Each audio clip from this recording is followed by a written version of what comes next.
a un nuevo video. Mi nombre es Joandy Arias y hoy les estaré hablando sobre la generalidad de la enfermedad cerebrovascular. Así que, comencemos. Para comprender los aspectos fundamentales del ECV, debemos tener bien en claro lo que es la anatomía funcional y la irrigación cerebral.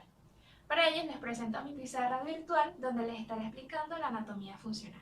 Al sentir hambre, al reírnos o al resolver una ecuación, están ocurriendo una serie de procesos nerviosos y cada una de estas acciones tiene lugar en diferentes regiones de nuestro encéfalo. La estructura del sistema nervioso central. El encéfalo es el centro del conocimiento, donde se registran las sensaciones. También es el centro del intelecto, las emociones, el comportamiento y la memoria. Las partes principales del encéfalo son el tronco encefálico o tallo cerebral, el cerebelo, el diencéfalo y el cerebro. El encéfalo se encuentra protegido por los huesos del cráneo y por las meninges craneales que desde su superficie a profundidad son la dura madre, la aracnoides y la pía madre. El tronco encefálico se continúa con la médula espinaria y está constituido por el bulbo raquídeo, la protuberancia y el mesencéfalo. Por detrás del tronco encefálico se encuentra el cerebelo y por encima el diencéfalo, que está formado por el tálamo, el hipotálamo y el epitálamo. Por encima del tronco encefálico y el diencéfalo se encuentra la parte más voluminosa, el cerebro. El cerebro tiene una corteza con giros o circunvoluciones, fisuras y surcos. La sustancia blanca del cerebro se halla por debajo de la corteza y está formada por axones mielínicos y amielínicos. Por otra parte, es importante resaltar que cualquier interrupción del oxígeno o de la glucosa puede ocasionar debilitamiento, daño permanente o muerte neuronal. Ahora bien, comencemos con la anatomía vascular cerebral. Está compuesta por una circulación anterior o carotidia conectada con una circulación posterior o vértebro-basilar mediante el polígono o círculo de Willis. El conocimiento de estos aspectos entramados nos permite comprender mejor los diferentes síndromes neurovasculares. Entonces tenemos la circulación anterior o carotidia. El círculo anterior depende de las arterias carotidas internas que nacen de la arteria carótida común a nivel de C3 o C5. La arteria carótida interna perfora la dura madre y emite sus ramas principales, que son la arteria oftálmica, la icoroidea anterior, la comunicante posterior, la cerebral anterior y la cerebral media. La arteria oftálmica también emite sus ramas principales, que son la arteria central de la retina y las arterias ciliares posteriores cortas, que irrigan el globo ocular. Después de emitir estas ramas, la arteria carótida interna se incorpora al polígono de Willis. El polígono de Willis se halla en la base del cráneo y es un mecanismo de defensa de seguridad vascular, ya que unos vasos pueden suplir a otros. Pero esta configuración está presente solo en el 20% de los individuos y es más frecuente en la presencia de hipoplasias en algún segmento arterial. Por otro lado, la arteria cerebral media es el principal receptáculo de émbolos arteriales y cardíacos. En su inicio nacen entre 5 o 17 ramas de arterias lenticuestriadas que irrigan la mayor parte de los ganglios de la base, la cápsula interna y el núcleo caudado. La arteria principal se va a dividir en 2 o 3 troncos principales que van a emitir unas 12 ramas que se van a dirigir hacia el lóbulo frontal y parietal, y por la parte lateral el lóbulo temporal y occipital. Ahora proseguimos con la circulación vértebro-basilar. El territorio vértebro-basilar nace del arco aórtico mediante la arteria brachiocefálica derecha, la subclavia izquierda y las arterias vertebrales. Estas últimas se dividen en 4 segmentos. B1 o proximal, que es el segmento comprendido entre la arteria subclavia hasta el agujero de la C6. El B2, que sigue la columna cervical hasta llegar al axis. Y el B3, que tras rodear el atlas penetra el agujero magno. Y el B4 o porción intracraneal es la porción de la arteria cuando se une con la arteria vertebral contralateral para formar la arteria basilar. Ahora hablemos de SB. El SB es un déficit neurológico agudo que ocurre por una disminución del flujo sanguíneo. Esto se puede dar por una oclusión o rotura de una arteria y por consiguiente el cerebro no va a funcionar de manera óptima. Se puede clasificar en 2 grandes grupos, el SB isquémico, que representa un 80%, y el SB hemorrágico, que solo representa un 20%. Los SB isquémicos son debidos al insuficiente aporte de sangre al sistema nervioso central. Se definen arbitrariamente como establecido cuando los síntomas clínicos tienen una duración mayor a 24 horas y como transitorio cuando duran menos de este tiempo. Recientemente se ha redefinido el accidente cerebrovascular transitorio, AIT, como una alteración neurológica breve causada por una isquemia focal cerebral o retiniana, y cuyos síntomas clínicos duran menos de una hora y en los que no se evidencia infarto. A su vez, el accidente cerebrovascular establecido se considera progresivo o en evolución cuando los síntomas empeoran en las horas iniciales.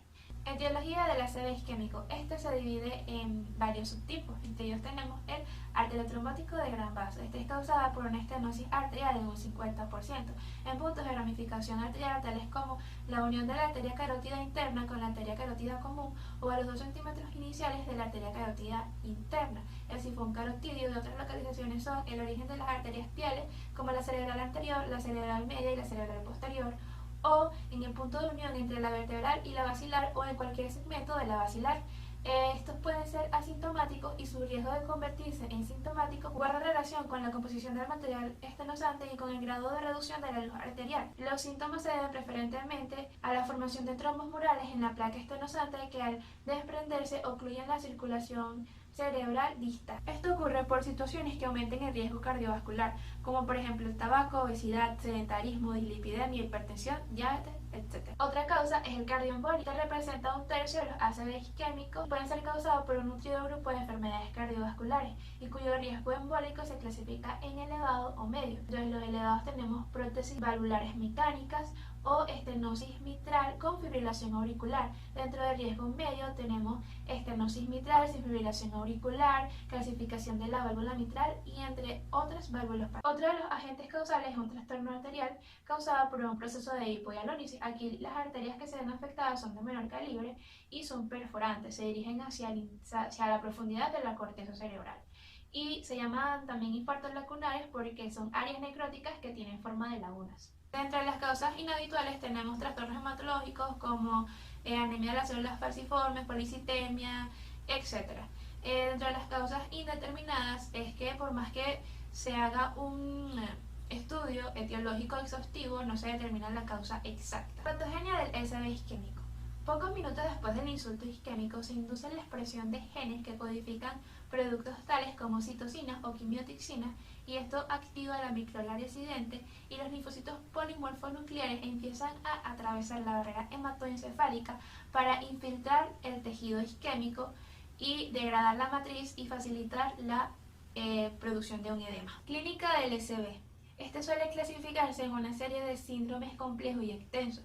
Yo te mencionaré el más frecuente, que es el síndrome carotidio. Empezamos con la arteria cerebral anterior. Si podemos ver el homúnculo de Penfield, la parte medial de la corteza se va a encargar de controlar la parte motora y sensitiva de pie, pierna y hasta la cadera. Por lo tanto, el paciente va a tener los siguientes síntomas. Una hemiparesia, que es una debilidad de la pierna, hemihipoestesia, que es una disminución de la sensibilidad crural, es decir, de la pierna, pero del lado opuesto de la lesión. También se va a asociar con apraxia de la marcha y con incontinencia urinaria. Continuamos con la arteria cerebral media. Esta es la más frecuente y abarca más tejido, por lo tanto, presenta más síntomas. Si podemos ver el homúnculo de Penfield, este se va a encargar de controlar la parte sensitiva y motora de miembros superiores y rostro. Los síntomas que se manifiestan son hemiparesia, hemihipoestesia facio-braquial, hemianoxia homónima. ¿Qué es la hemianoxia homónima? Esta es una pérdida de la visión contralateral de ambos ojos por afectación de las radiaciones ópticas. También tenemos desviación oculocefálica y anoxia o afasia. La anoxia sí afectó al lóbulo no dominante. La cerebral posterior, por otro lado, presenta hemianoxia homónima, pero va a respetar la visión macular. Se va a presentar dificultad para la lectura y el cálculo. Por último, tenemos la arteria coroidea anterior. Esta va a manifestar las 3 H's: paresia, hemianoxia e hemihipoestesia. El diagnóstico del ACV isquémico se realiza a través de 3 pasos. El sindrómico se evalúa si es un síndrome agudo, el etiológico y el topográfico. Para la identificación rápida del ACV podemos usar la escala de Cincinnati, que consta de 3 pasos y lo realizamos a través de la mnemotecnia PRISA, que va de lo siguiente: pronuncia tu nombre, con esto evaluamos la afasia; intenta sonreír, con esto evaluamos si hay alguna asimetría facial y por consiguiente parálisis facial; eleva ambos brazos, con esto evaluamos si hay alguna zona de debilitamiento. El diagnóstico a elección será la tomografía simple de cráneo, donde aquí observaremos áreas oscuras o hipodensas en las partes lesionadas. Tratamiento del SB isquémico. Es muy importante la neuroprotección para que el daño cerebral no siga progresando. Debemos evitar la hipertermia, la hiperglucemia, la hipertensión arterial y descensos bruscos de la misma. Medidas del tratamiento inicial para solucionar el problema trombótico. Tenemos la fibrinólisis, que se agrega el fármaco RTPA, que lo que hace es convertir el plasminógeno en plasmina y esta se encarga de degradar la fibrina y por lo tanto destruye el émbolo. Esto se debe hacer antes de que pasen 4 horas y media. Por otro lado, tenemos la antiagregación mediante el ácido acetilsalicílico 300 miligramos durante las primeras 24 horas. Otra medida de tratamiento súper esencial es la estatinas. Una de ellas es la atorvastatina, 80 miligramos. Esta, por sus propiedades pleidotrópicas, tiene funciones antitrombóticas e antiinflamatorias. SB hemorrágico. En este caso es debido por la extravasación de los vasos sanguíneos cerebrales hacia el parénquima cerebral o el espacio subaracnoideo. Etiología del SB hemorrágico. Las causas más frecuentes son por hipertensión arterial, en jóvenes por malformaciones arteriovenosas, en ancianos por angiopatía amiloide. También se puede dar las rupturas de aneurismas arteriales. Esto es en el caso de que sea una hemorragia intraparenquimatosa espontánea. Otras causas son vasculares, como valvulopatías, neoplasias, también el abuso de drogas. Patogenia del SB hemorrágico. Este causa un daño mecánico directamente sobre las estructuras cerebrales. El agravamiento clínico se da por factores tales como la liberación de metaloproteinasas, glutamato y citocinas. Estos contribuyen a la formación de edema, apoptosis, necrosis y a la aparición de células inflamatorias. Diagnóstico del SB hemorrágico. El examen de elección será la tomografía. Los hallazgos serán una imagen circunscrita hiperintensa rodeada por un halo hipointenso que corresponde al edema periférico. En el caso de que sea una hemorragia subaracnoidea, esta se encontrará en el espacio intraparenquimatoso y tendrá una distribución uniforme como la de un pentágono y unas líneas para formar como una estrella. Tratamiento del SB hemorrágico. Se debe manejar la presión arterial, tanto aumentos como descensos bruscos. Se debe reducir la presión intracraniana con agentes osmóticos como el manitol. Eso fue todo, muchas gracias.